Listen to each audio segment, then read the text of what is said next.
You know, we're facing an immunity crisis here in America. We don't have a health care crisis. We actually have a health cure crisis. Even more realistic, we have an illness prevention crisis. We have the best health care in America. My name is St Jon. I'm a research scientist with over 8 years of research into viral and bacterial infections, how to prevent them, how to treat them. The author of 4 books, I'm a renowned speaker and a radio talk show host of the Healthcare Show on Voice America Network. With 8 years of research analysis, it's simply amazing that everyone hasn't come to the same conclusion, that the primary reason we get sick from viral or bacterial infections is that we simply do not have a strong enough immune system. Is this conclusion substantiated? Let's look at some of the leading authorities' websites to see what they are saying. This is from N.a.MD, one of the standards in the healthcare industry.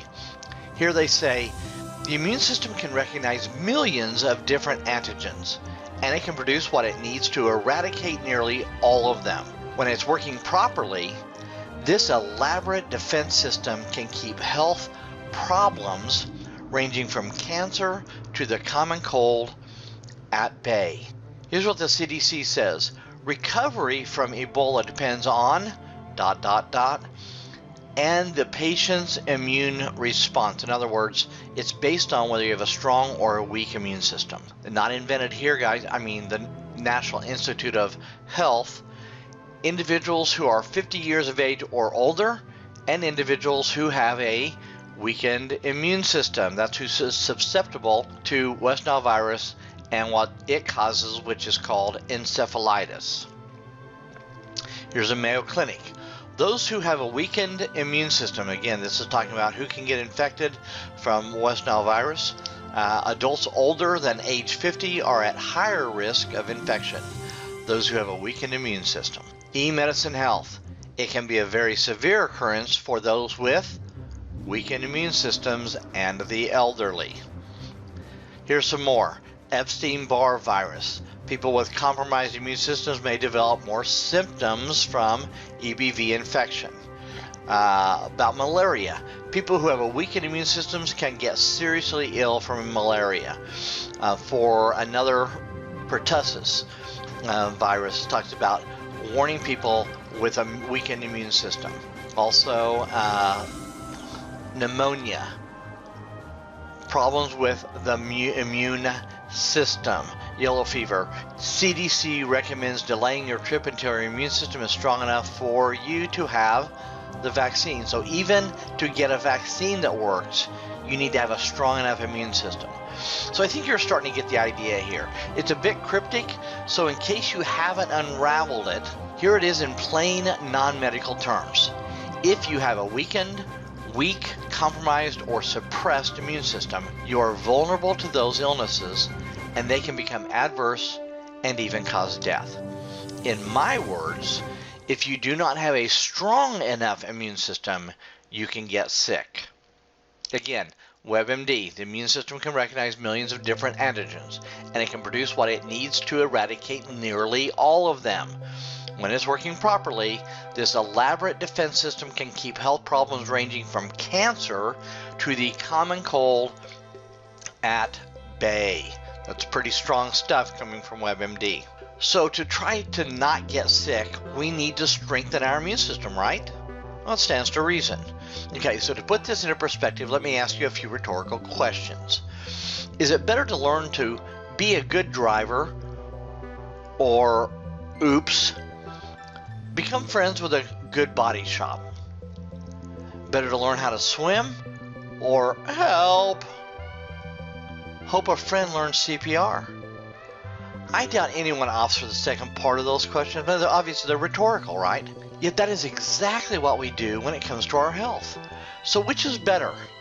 Having a strong immune system so you can try to not get sick in the first place, or hope there is a cure for your illness and that you have the money or the coverage to cover the treatments? Occam's razor says that if all things being equal, the simplest solution is probably the best solution.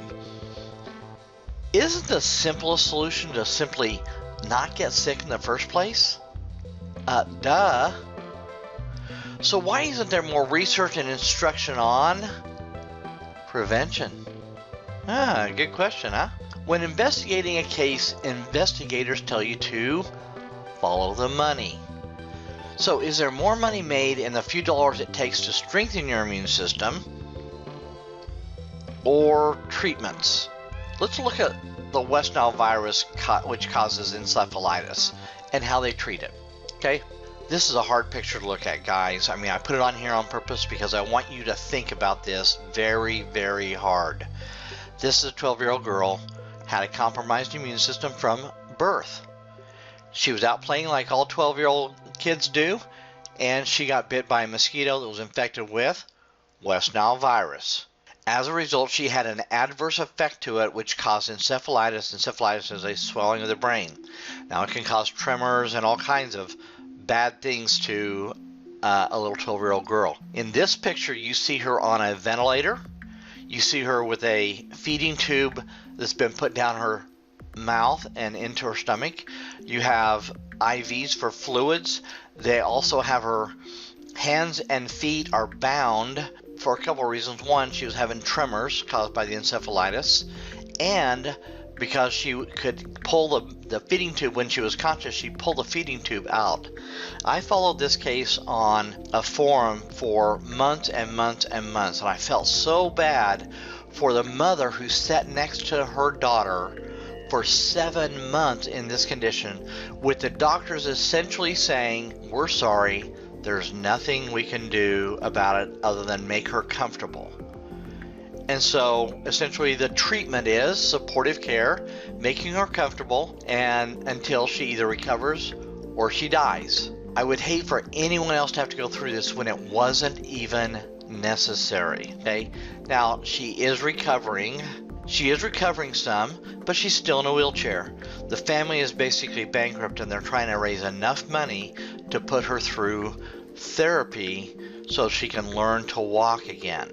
Listen, guys, I've heard literally dozens and dozens of stories on the West Nile virus forums of that exact same scenario. Even one woman whose father was affected from it, when his insurance ran out and quit covering the intensive care he was under, the hospital sent him home for his daughter to take care of him. So what is the solution here? A cure for West Nile virus? While I'd really like to see one, the truth is almost all viral infections have no treatments or cures. Again, you can go back through all of the websites, CDC, WHO, eMedicine Health, all of these, WebMD, Mayo Clinic, all of them, essentially say there's no treatments, there's no cures for these viral infections. The one thing they will say is get vaccinated, but for a lot of these, they don't have a vaccination. The usual recited mantra is get vaccinated, or that they're working on a vaccination for, and fill in the blank, Ebola, West Nile virus, now Zika, right? They're working on one. Well, the Zika virus, they're saying the earliest we could see a vaccine, because of the time it takes to go through all the trials, is 3 years, and it could be as long as 10 years. We've been fighting West Nile virus in this country since 1999. That's 16 or 17 years, and there is still no vaccination. So what is the solution?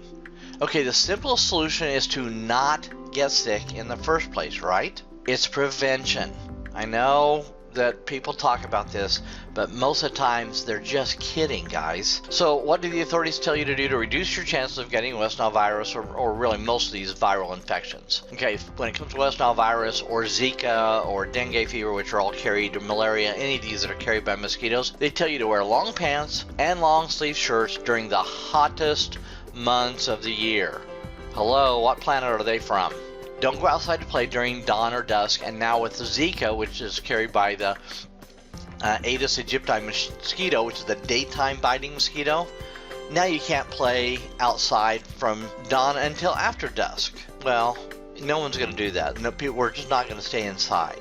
And also, the last thing they tell you to do is coat your skin with chemicals. Okay, they don't use chemicals. They tell you use insect repellent, but essentially that's what it is. In my book, West Nile Virus and 4 Overlooked Treatments That Could Save Your Life, I actually go through a whole series of organic, natural things you can do to help stave off mosquitoes and keep them away from you so you don't get bitten. The truth is that they just don't know.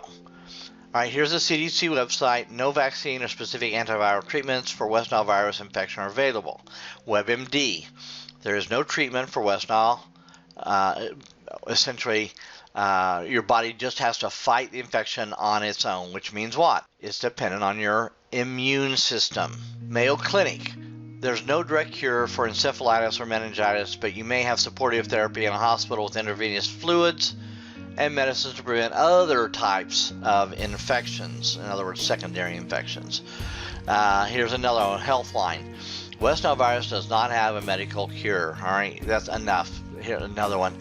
It's pretty much that way across the viral board, guys. Isn't it interesting that on average, 80% of people, at least in the U.S., don't show any symptoms from either West Nile virus or now Zika? What do you suppose we'd find in those 80%ers?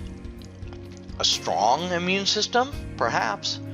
And add more to the list of things that are driving us crazy is this whole thing about antibiotic resistant superbacteria such as MRSA and C. diff, which between the two of them kill almost 50,000 people who go into a hospital a year. And these aren't the only two, so that list is growing. Plus the growing list every year of newly discovered viruses such as SARS in 2002. Before that, we hadn't heard about it. Avian bird flu, which we'd heard about in the 90s. Then again, it came around again in 2005. Fortunately, it has not crossed over from birds to humans, so it hasn't mutated and isn't basically infecting humans in the wild. Now, there have been some humans that have been infected by it, but they were people who worked directly with birds that were infected. Then, of course, swine flu 2008. Now, it's the same virus that was part of the Spanish flu of 1918-19, and then we had another outbreak in 76, and then we had swine flu in 2008. Then Ebola 2014, for a year and a half, killed over 11,300 people, was contained in Western Africa and primarily 3 nations. And now we have Zika. Guys, this is never going to end. They just keep coming at you. Again, 2002 SARS, 05 bird flu, 08 swine flu, Ebola 14, Zika 16. There's chikungunya that's out there. There's dengue fever. There's, we got malaria. We've got some that they haven't even heard of or discovered or haven't heard of from a long time. The Zika, guys, was discovered in 1947. And there's been very, very, very small outbreaks of it that were very contained. It just basically burned itself out.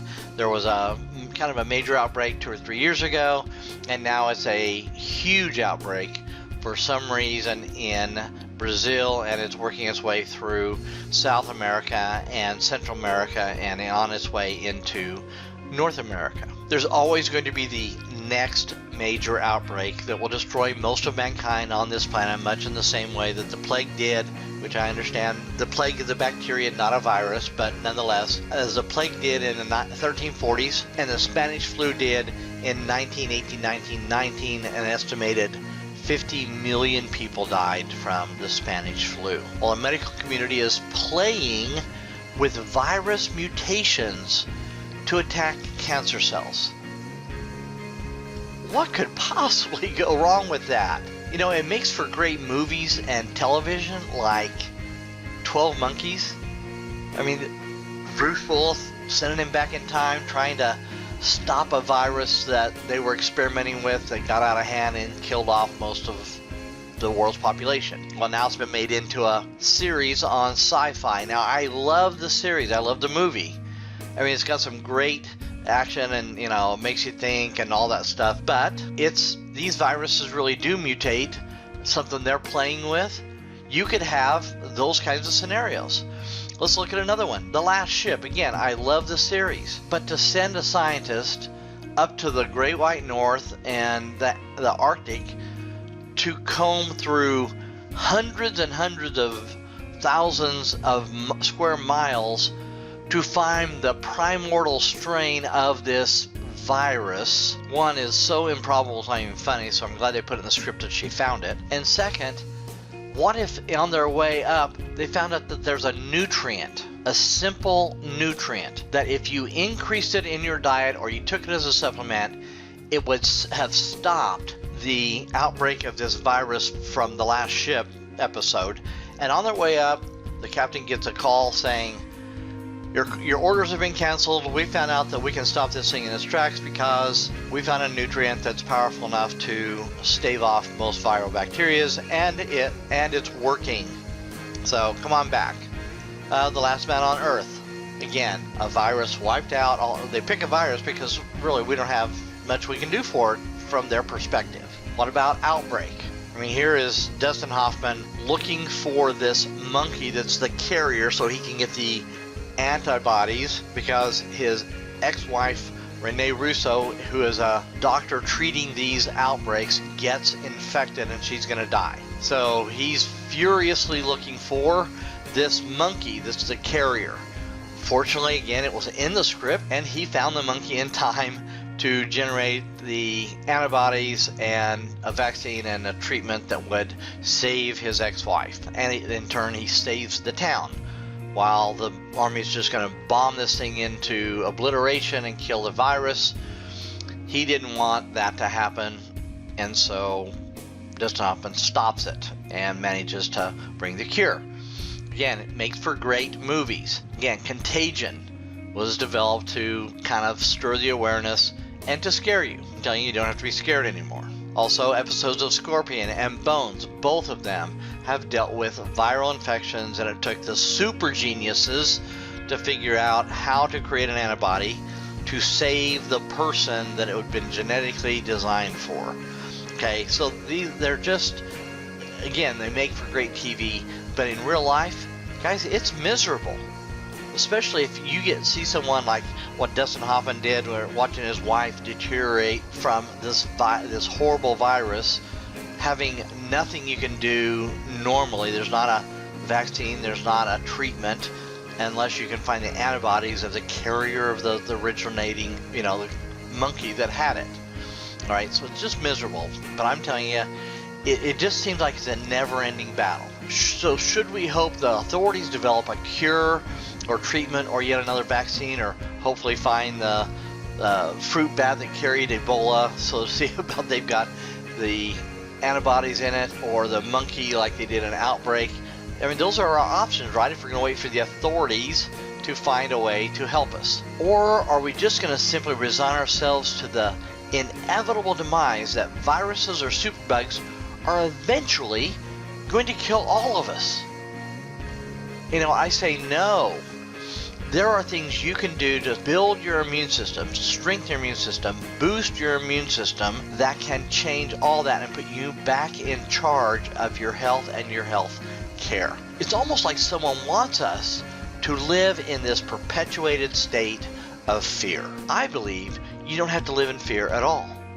And I'm going to share with you the 7 things I found to strengthen your immune system. And there's tons of research that backs all of these guys. I'm a research scientist for over 8 years. I've been compiling these studies, narrowing it down, focusing in on, and have narrowed it down to about 7 things. Now, there's probably well over 100, but there are 7 things that are very simple, quick, and easy to learn and you can implement.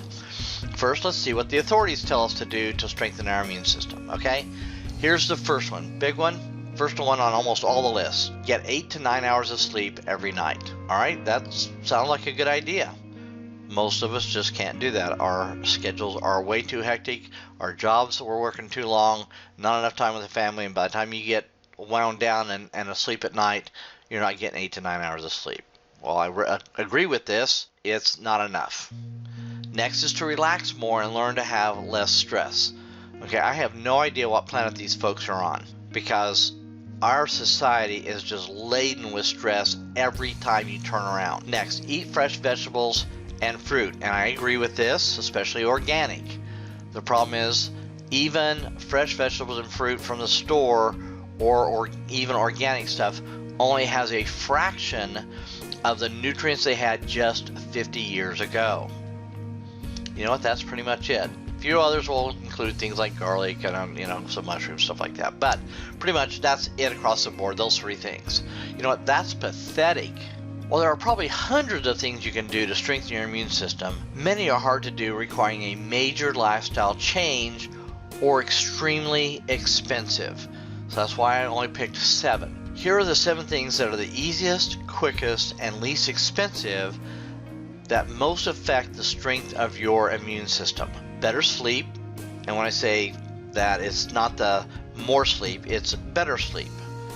Getting more stage 3 sleep that helps your body reset so it is able to be stronger. Manage stress. You're not going to get rid of the stress, but the way you manage it is better. Nutrients. You're going to have to supplement, guys. That's all there is to it. You just can't get enough to have an optimal or a stronger immune system through our existing foods that we get at the stores. Reduce antibiotics use. They're overprescribed. Everyone's saying that. Doctors acknowledge it. The fewer of these you take, the less it damages your indigestive system, your gut, your good bacteria. And the next one is probiotics and prebiotics, which is to get the good bacteria back into your intestines so that what nutrients you do put there, it's able to process it and put that into your bloodstream so your body can actually use it. Issues with vaccinations. Now, vaccinations have a tendency to cause inflammation. Inflammation causes oxidative stress. Oxidative stress weakens your immune system, okay? So there's some things you can do to strengthen your immune system so that you can counter them. Then finally is sodium ascorbate. If there was one magic bullet, this is the one. Now there's advertisements out that said if you could do one push-up, if you could take one pill, if you could eat one vegetable, would we do it? Well, the answer is yes, right? And that's why they have that commercial. Well, here's one nutrient, sodium ascorbate, better known as vitamin C.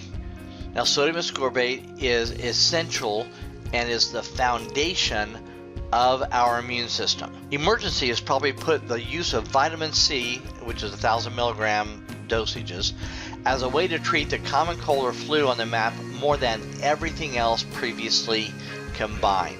Others are jumping on the bandwagon as well, like Javita, that has introduced a product called Defend. Defend has 2.5 grams or over 2,500 milligrams of vitamin C, plus they've added some other things which are known to boost the immune system, such as mushrooms. Okay, so there are more people and more companies waking up to the idea of boosting our immune system to stave off a cold, or if you get it, to strengthen your immune system so you have a better response and you can overcome the cold. But it's not new. I mean, vitamin C has been around a long time. It was discovered by a Hungarian scientist by the name of Dr. Albert Szent-Györgyi. He was a scientist who discovered the enzyme L-ascorbic acid, better known today as vitamin C, clear back in 1927. The good doctor was awarded the Nobel Prize in Chemistry in 1938 for this discovery because it was so significant. By the mid-30s, the use of vitamin C as a treatment for illnesses was gaining momentum both here in the United States and over in Europe.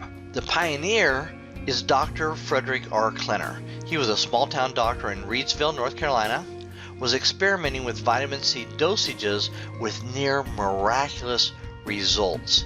During the 1948-49 outbreak of poliomyelitis, or polio for short, Dr. Klenner treated 60 patients who came into his little town office there with 100% success, and he documented all of it. He was very meticulous at it with him. What were other doctors doing? This is the picture, if you can't see it clearly, is rows of iron lungs. When a doctor could not cure polio or stop it or slow it down, and it developed into an adverse reaction, a lot of times it would paralyze the lungs and people could not breathe on their own. An entire industry of these iron lungs was created because they wouldn't use Dr. Klenner's protocol to cure polio. Dr. Klenner cured polio 7 years before the implementation of the polio vaccination. Over Dr. Klenner's lifetime, he meticulously documented over 3,000 patients being successfully treated with his protocols using vitamin C or sodium ascorbate. Vitamin C is typically classified as just a nutrient. How many days can you live without water? How many days can you live after your vitamin C is completely depleted? The answer to both of those questions is just 3 days. Doctors have very minimal training on nutrition in their 8 years of schooling. I mean, it's almost phenomenal how little they were trained in nutrition and what nutrients do, how they interact in the cells, how they strengthen the immune system. So it's looked at kind of as akin to a fuel additive for your car. However, it's really much more like actually being the fuel. It's even really much more than just being the fuel. Okay? If an illness depletes the body of all of its vitamin C, it hemorrhages both internally and externally. This is what's known as scurvy. This is exactly what happens to people that have any virus that causes what is called hemorrhagic fever, such as the Ebola virus. Another one that's akin to Ebola is Marburg, causes hemorrhagic fever. If you'll remember the great Magellan who set out to completely circumnavigate the Earth or the globe, well, what you probably don't remember is 80% of his crew died from what is called scurvy, because they had depleted their vitamin C levels while at sea for so many months at a time. Vitamin C is an antioxidant. It's also a reactive agent, and it's a repairing agent. Vitamin C is stored in most cells, but especially in the white blood cells, which is your first line of defense for your immune system. Remember back in some of the CDC's How Do You Overcome Ebola? It depends on your immune response. The immune response is basically your white blood cells, and then followed up with, if it's prolonged, B cells and T cells creating antibodies, and then the killer cells. So it's white blood cells. That's where most of vitamin C is stored, but it also runs in serum and it circulates through the body, and almost all cells absorb it. Vitamin C is the very foundation of the immune system. Without it, or if the supplies are low, the white blood cells are unable to do their job to the fullest of their ability. When the master had his followers together, he was teaching them about the necessity of building on a firm foundation. He tells the story of one man who built his house on the sand, which probably had a spectacular view. And then there was another man who built his house on the rock. When, not if, when the storms came and the winds blew, great was the fall of the house built on the sand. While he was talking primarily about a spiritual foundation, it nevertheless applies to many things, including your immune system. The RDA for vitamin C is a mere 90 milligrams for an adult male. That amount was set back during World War II, when very little was actually known about its role in the body and in your immune system. Dr. Klenner, Dr. Linus Pauling, who's the grandfather of modern chemistry and two-time individual Nobel Prize winner, and Dr. Cathcart III formulated through experimentation that it's actually closer to 4,000 to 6,000 milligrams per day. By comparison, an adult 155-pound unstressed male goat, which can produce vitamin C or ascorbic acid on its own, produces 13,000 milligrams per day. They do that all on their own. We can't produce our own, so we have to supplement it. We have to get it in through our food supply. Look at this, 13,000 milligrams, which a 155-pound unstressed male goat produces on its own naturally, versus the 90 milligram that is the recommended dietary allowance for humans. Does that make any sense? No. Look, that's a huge imbalance. Having just 90 milligrams per day is like a fireman taking a super soaker water gun to a 5-alarm fire. My guess is if you are in that building, you'd rather have the firemen coming with thousands of gallons of high pressure water at their disposal. Another analogy is a soldier. If that soldier is protecting you like a bodyguard, Do you want them to only have 6 bullets to protect you?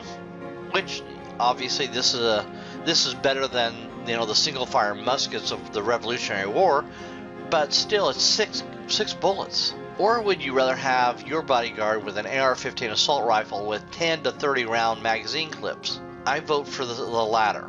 If a guy's going to protect me, I want every bit of protection I can get. Listen, in my latest book, I cover multiple ways you can boost your vitamin C levels safely.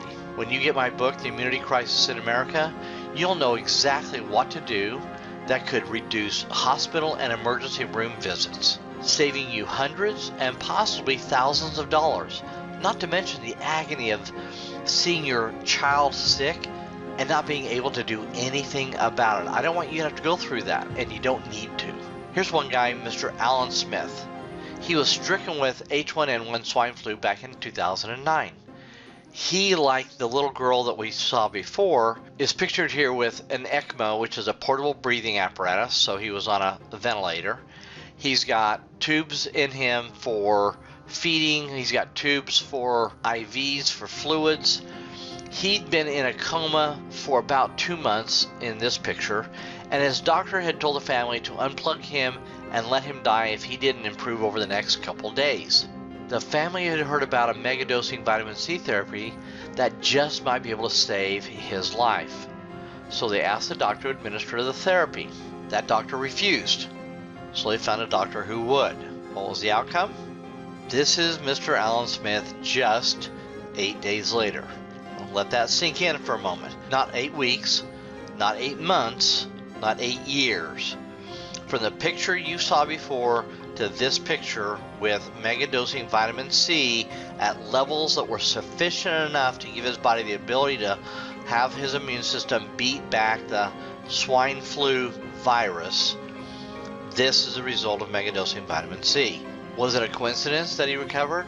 Or did the vitamin C actually help him? You know, I should have probably warned you about having your smartphone available with a QR reader. This QR code will take you to a 17-minute video that tells the story of Mr. Alan Smith. And when you hear this from his lips and from his wife and his kids, I'm telling you, it's powerful. Take the 17 minutes, go watch this thing. No matter where you live, you have freedom. Freedom to choose. You can choose to get sick or reduce your chances of getting sick by doing just a few things. Those are the things I outline in my book. Imagine taking a sick day from work, but actually enjoying the day instead of laying in bed wishing someone would just put you out of your misery. Have you ever felt that way? Well, that's horrible, but what if you took the sick day and you weren't, sick, that sick? If the information from this book saves you just one visit to the doctor a year for the next 5 years, that's typically around $125 per visit, or over $600. Obviously, this information could have tremendous value, saving you hundreds or even thousands of dollars. While I was encouraged to sell it for just what one doctor visit would cost, I wanted to get it into the hands of people who really needed it. While I've seen similar books with less usable information sell for close to $50, you won't pay anything near that kind of expense. And if you don't find the information in these books useful or valuable to you and your family, they come with a 60-day, 100% money-back guarantee, no questions asked. You get 8 years of my research and analysis boiled down to an easily comprehensible book for just $19.95. And I'll include as a bonus 2 of my previous books on West Nile virus and human viral infections. One of them I sold for $12.95 and the other one for $9.95. You get both of these for free. So click the button below and quickly learn what you can do to take back control of your health today.